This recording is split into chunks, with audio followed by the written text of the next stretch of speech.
Au déjeuner, au dîner, au goûter ou au souper, le pain est un élément essentiel de nos repas. Chaque morceau de pain que nous mangeons a une histoire à raconter. Tout commence par le grain de céréales. La fabrication du pain requiert des céréales de première qualité. Karl-Heinz Kamp est sélectionneur de céréales chez Delay Semences et Plantes SA. Il travaille sur de nouvelles variétés de blé en coopération avec Agroscope, le centre de compétences de la Confédération pour la recherche agronomique. Wir brauchen ca. 15 Jahre, bis wir von einer Ausgangskreuzung. Il faut environ 15 ans pour obtenir une variété commercialisable à partir d'un croisement. C'est un travail extrêmement long et intensif. Elles doivent présenter une bonne qualité boulangère et être facilement exploitables par les paysans. Le blé doit être sain et résistant. Il doit permettre un bon rendement, quelle que soit la météo, et satisfaire le meunier, le boulanger et le consommateur. En Suisse, les céréales panifiables sont cultivées sur plus de 80 000 hectares, ce qui correspond à environ 1 ar par habitant, c'est-à-dire la superficie d'un appartement de 3-4 pièces. Les variétés les plus courantes sont le blé, le seigle et l'épeautre. Hans Jakob Eberli est agriculteur. Dans sa ferme à Almendingen, il cultive des céréales pour la production de pain et la multiplication des semences. Fast ein Jahr ist die Kultur auf dem Feld. Und das ist wie bei allen Kulturen. La culture reste dans le champ pendant près d'une année. Et comme pour toutes les cultures arables, il faut tenir compte de la nature. Cela commence à l'automne, avec l'ensemencement. Parfois, il n'est possible que pendant 1 jour ou 2. Tant pis si cela tombe un samedi ou un dimanche, il faut le faire. Mon travail dépend énormément de la météo. Elle doit être bonne, surtout pour la récolte, qui est le point final de mon travail. C'est un moment décisif où tout peut encore littéralement tomber à l'eau. Après la récolte, les céréales sont acheminées vers des points de collecte avant d'être transformées en farine. Elles sont alors contrôlées, nettoyées et stockées. Au point de collecte de Biberen, où 3 000 à 4 000 tonnes de céréales panifiables sont traitées chaque année. Die wichtigste Aufgabe von uns als Sammelstelle ist die Qualitätskontrolle von jedem Posten. La tâche la plus importante pour nous est le contrôle qualité.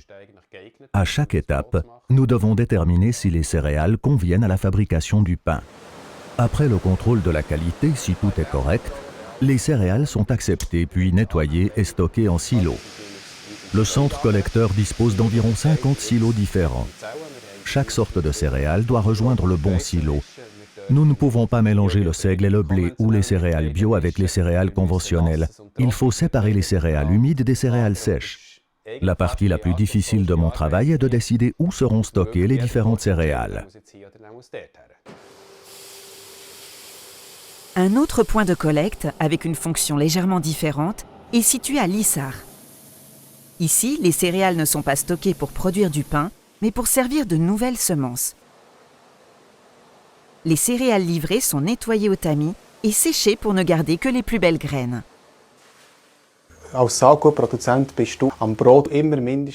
Le travail du producteur de semences a lieu au moins 2 ans avant l'obtention du pain. Ce que nous produisons aujourd'hui, le céréalier le sèmera l'année suivante. 1 an après, le pain sortira du four. Notre plus grand défi est de fabriquer la variété idéale en quantité suffisante pour un résultat visible dans 2 ans. Revenons à nos céréales. Celles-ci sont maintenant transformées en farine pour tous les produits de la boulangerie, du petit pain au pain complet, en passant par la tresse. En Suisse, nous comptons environ 45 moulins plus ou moins grands. L'un d'entre eux est celui de Semigraf à Maïsprar. Nous broyons la céréale avec un cylindre de broyage. Ensuite, des tamis séparent les produits selon la taille, à divers stades de granulation, jusqu'à l'obtention d'une fine farine. Ce qui fait la beauté de ce métier, c'est de travailler avec un produit naturel et de constituer le maillon de la chaîne alimentaire entre les agriculteurs et les boulangers, ou tous ceux qui traitent la farine. Le métier de meunier est donc un métier indispensable, et de cela, nous en sommes fiers. Vient ensuite la boulangerie. Les boulangers sont des artisans créatifs. À partir de farine, d'eau, de sel et de levure, ils produisent une variété incroyable de pain. La Suisse est le seul pays à fabriquer autant de pains différents. Reto Schmid est boulanger en Suisse. Il apprécie particulièrement le travail du meunier, car pour faire du bon pain, il faut une bonne farine. Le plus important dans le pain, c'est la qualité des ingrédients. Il est également important que la pâte soit bien malaxée pour devenir facilement malléable. Il faut aussi lui laisser le temps de reposer longtemps pour que les arômes puissent se développer. Enfin, le pain cuit doit être bien croustillant. Il ne faut pas le sortir trop tôt du four, sinon il reste caoutchouteux à l'intérieur. Selon les experts, un pain contient à lui seul environ 500 substances aromatiques différentes. Avec plus de 200 sortes de pain dans le paysage boulanger, la Suisse possède une variété impressionnante de saveurs. C'est là qu'intervient Peter Kasimov. Il est le premier sommelier du pain en Suisse et sait quel pain combiner avec quel aliment pour créer un moment unique de plaisir gustatif.